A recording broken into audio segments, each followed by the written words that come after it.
بسم اللہ الرحمن الرحیم۔ میں ہوں اے ایس انصاری۔ فعل آمنہ قسط نمبر 3۔ سابقہ 2 لیکچرز میں ہم نے فعل آمنہ بے نفسہ ہی اور بے کے صلے کے ساتھ کے معنی بتائے تھے۔ اب ہم آمنہ لام کے صلے کے ساتھ اس کے معنی بتائیں گے۔ عربی زبان میں جب بھی فعل آمنہ جو کہ باب افعال سے ہے لام کے صلے کے ساتھ آئے گا تو اس کا مطلب ہوگا مان لینا، باور کر لینا، ایمان لانا نہیں۔ دیکھیں فرق کو آپ سمجھتے جائیے گا۔ ایمان لانا نہیں یعنی مجرد جو ہے وہ آمنہ آئے گا تو اس کے معنی ہوتے ہیں امن قائم کرنا، اور جب بے کے صلے کے ساتھ آئے گا تو مطلب ہوتا ہے ایمان لانا، اور جب لام کے صلے کے ساتھ آئے گا تو اس کا مطلب ہوتا ہے مان لینا، باور کر لینا، ایمان لانا نہیں۔ مترجمین نے یہاں بھی 2 نمبری کیے ہیں، بعض جگہ تو اس کے معنی مان لینا ہی کیے ہیں اور بعض جگہ اس کے معنی ایمان لانا کر ڈالے۔ یہ گڑبڑ اس لیے کرتے ہیں کہ یعنی ایمان کے مفہوم کو کلیئر نہ کرتے ہو جائے، کہیں بندہ سوچتا رہ جائے یار یہ یہاں بھی ایمان لانا ہے، یہاں بھی ایمان لانا ہے، یہاں بھی ایمان لانا ہے، اس کو سمجھ میں نہ آئے کہ اس میں جو ڈفرینسز ہیں قواعد کے روح سے وہ سمجھ میں نہ آ جائیں کہیں۔ تو آپ تمام لیکچرز کی مجموعی آگاہی کو بھی ذہن میں رکھا کریں۔ یہاں بعض بیان میں کوئی بات واضح کرنی رہ جاتی ہے تو دوسری جگہ بیان ہو جاتی ہے، دوسری جگہ اس کا جو ہے وہ بیان مل جاتا ہے۔ انسان بھول اور کمزوریوں سے خالی نہیں۔ اور دوسری بات یہ کہ میں کوئی پیشہ ور مقرر بھی نہیں، ہوتا نا مجھا ہوا شخص پیشہ ور مقرر، میں وہ بھی نہیں، میں عام العوام ہوں، عام آدمی۔ پہلا حوالہ 9 نمبر 94 کا میں دیتا ہوں۔ قل لا تعتذروا لن نؤمن لکم، لام آ گیا، نؤمن کے ساتھ لام آ گیا، لن نؤمن لکم، کہہ دو کہ تم بہانے مت بناؤ، لا تعتذروا بہانے مت بناؤ، ہم تمہاری بات ہرگز نہیں مانیں گے، لن نؤمن لکم ہم تمہاری بات ہرگز نہیں مانیں گے۔ 9 نمبر 94 دیکھیں کہ نؤمن کے ساتھ لام لگا ہوا ہے لکم، اگر نؤمن بکم کے ساتھ ہوتا نؤمن بکم لن نؤمن بکم تو پھر مطلب ہوتا ہم تم پر ایمان ہرگز نہیں لائیں گے۔ دوسرا حوالہ، یوسف علیہ السلام کے بھائیوں نے جب یوسف کو کنویں میں پھینک کر باپ کے پاس بھیڑیے والی کہانی جھوٹی گھڑ کر سنائی تو باپ سے کہا کہ یوسف کو بھیڑیا کھا گیا ہے۔ پھر کہا وما انتا بمؤمن لنا، وما انتا بمؤمن لنا، اور آپ تو ہماری بات کا یقین کریں گے نہیں، آپ تو ہماری بات مانیں گے نہیں۔ بے مومن کے ساتھ آیا لنا، لام کے صلے کے ساتھ، دیکھیں یہاں بھی اس کا مطلب ایمان لانا نہیں ہوگا۔ 12 کے 17 مومن کے ساتھ لام لگا ہوا ہے، لہذا اگر ایمان لانے کی بات ہوتی تو عبارت اس طرح ہوتی کہ وما انتا بے مومن بنا، آپ سمجھ لیں، اچھی طرح سمجھتے جائیے، اور آپ تو ہم پر ایمان لائیں گے نہیں۔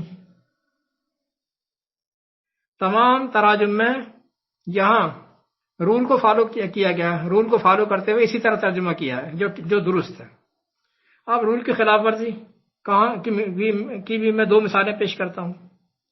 رول کی خلاف ورزی دیکھیں 20/71 سورۃ طٰہٰ کی 71، یہاں آ جائیں۔ فرعون کے دربار کی بات ہو رہی ہے۔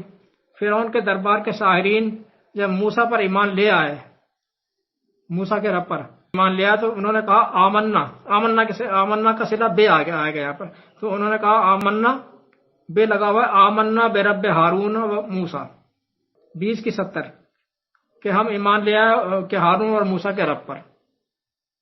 اور جب فرعون نے غصے کا اظہار کیا تو اس نے ایمان کا صلہ بے نہیں لگایا، پھر لام لگایا، اس نے لگایا قال آمنتم لہو بے ہی نہیں، قال آمنتم لہو قبل ان آذن لکم 20/71 20/71 تو فرعون نے کہا کہ تم نے اس کی بات مان لی میری اجازت کے بغیر، مجھ سے پوچھے بغیر اس کی بات مان لی۔ آمنتم لہو کہا، بے ہی نہیں کہا۔ بالکل یہی الفاظ فرعون کے دوسری جگہ پر بھی آئے ہیں، 26 کی 49 میں 26/49 میں یہی بات ہے وہاں بھی. اور دونوں جگہ مترجمین نے یہاں رولز کی خلاف ورزی کرتے ہوئے ترجمہ کیا ہے کہ تم مجھ سے اجازت لیے بغیر ہی اس پر ایمان لے آئے. مجھ سے اجازت لیے بغیر ہی تم اس پر ایمان لے آئے. ترجمہ غلط کر دیا یہاں پر.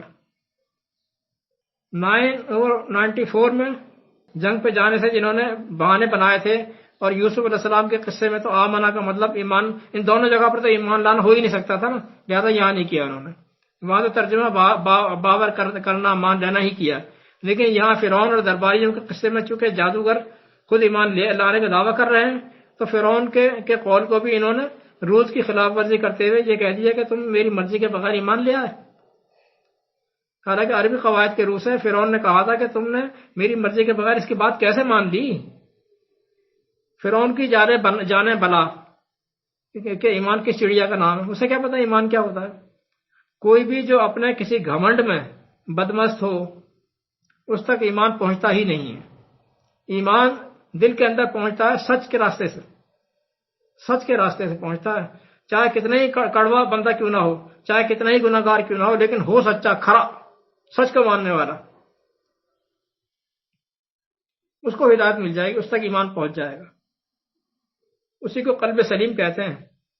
دیکھتے ہیں آپ بعض آدمی بہت گناہ گار ہوتے ہیں، بہت ہی یعنی غصیل قسم کے ہوتے ہیں، اور جی لیکن آپ ایک چیز دیکھتے ہیں ان کے اندر، یار بندہ کھڑا ہے، یہ سچ کے ساتھ کھڑا ہو جاتا ہے.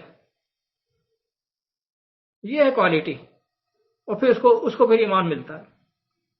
قلب سلیم جیسے وہ ساحرین تھے، ایمان کے ساتھ ایک بہت بڑا گیم کھیلا گیا ہے صرف اس بنا پر کہ ایمان کی صحیح سطح ان کے سامنے نہ آ جائے، صحیح اس کا کانسیپٹ ان کے سامنے نہ آ جائے. ایمان کا کانسیپٹ آ گیا تو پھر بھی دکانیں بند ہو جائیں گی. بڑی گیم ہوتی رہی. یہ ایمان کا تصور سامنے نہ آ جائے، قرآن کا صحیح اسٹیٹس سامنے نہ آ جائے، دین کا تصور سامنے نہ آ جائے، یہ بڑے بڑے تصورات بنیادی یہ گھپلا کیا گیا ان میں، یہ سمجھ میں نہ آئے کہیں. دیکھیں ایمان کیا ہوتا ہے، اس کو ذرا سمجھ لیجیے گا. ہمارا شعور جو ہے یہ حواس خمسہ 5 سینسز پر مشتمل ہے.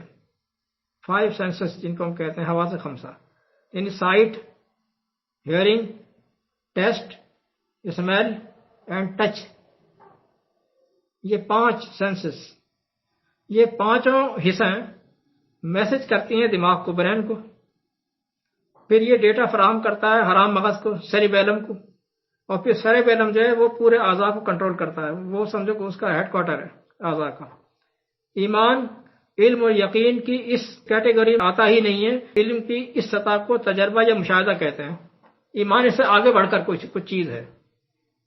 علم کی سطح کو تجربہ یا مشاہدہ کہتے ہیں، ایمان نہیں کہتے ہیں. یہ ہمارے مادی علوم ہے. ایمان اس سے بہت آگے کی چیز ہے. ایمان شعوری سطح سے آ کر دل میں اتر جانا کو کہتے ہیں.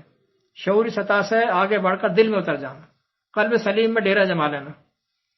صرف شعوری سطح کے علم کو ایمان نہیں کہہ سکتے. مثال کے طور پر یہ میرا حصہ علم ہے، سینسیشنل نالج، جو مجھے بتاتی ہے کہ اس کائنات میں بغیر بنائے کوئی ایک ماچس کی تیلی بھی نہیں بنتی، نہ کوئی بنا سکتا ہے. یہ ہمارا حصہ علم ہے، تجرباتی، مشاہداتی. تو یہ میرا تجرباتی اور مشاہداتی علم ہے. اسے ایمان نہیں کہہ سکتے کہ میرا ایمان ہے. ایمان اس سے آگے کی چیز ہے. لیکن اس علم کے ذریعے میں اس اندیکھی شے ہستی تک پہنچ سکتا ہوں کہ جس نے یہ تمام اتنی بڑی کائنات بنا ڈالی. یعنی اب میرا یہ سینسیشنل علم جو ہے یہ مجھے بتا رہا ہے کہ اس سے آگے بڑھ کر کے یہ اتنی بڑی کائنات پھر کس نے بنا لی. نظر تو نہیں آ رہا ہے بنانے والا، اس کا کریٹر، اس کا خالق. لیکن یہ علم مجھے اس علم تک پہنچا دے گا. اس حصے علم کے ذریعے اس اندیکھی ہستی تک پہنچ جاؤں گا. وہ کہلائے گا ایمان. اسے کہیں گے ایمان لانا. ظاہر کی روح سے باطن پر ایمان لانا، اسی کو کہتے ہیں غیب پر ایمان لانا. جو قرآن کہتا ہے نا کہ یؤمنون بالغیب، یہ ہے وہ غیب. اللہ نظر نہیں آتا، لیکن ظاہری حقائق کی روح سے اس پر ایمان لانا. یہ قرآن بظاہر کتاب ہے.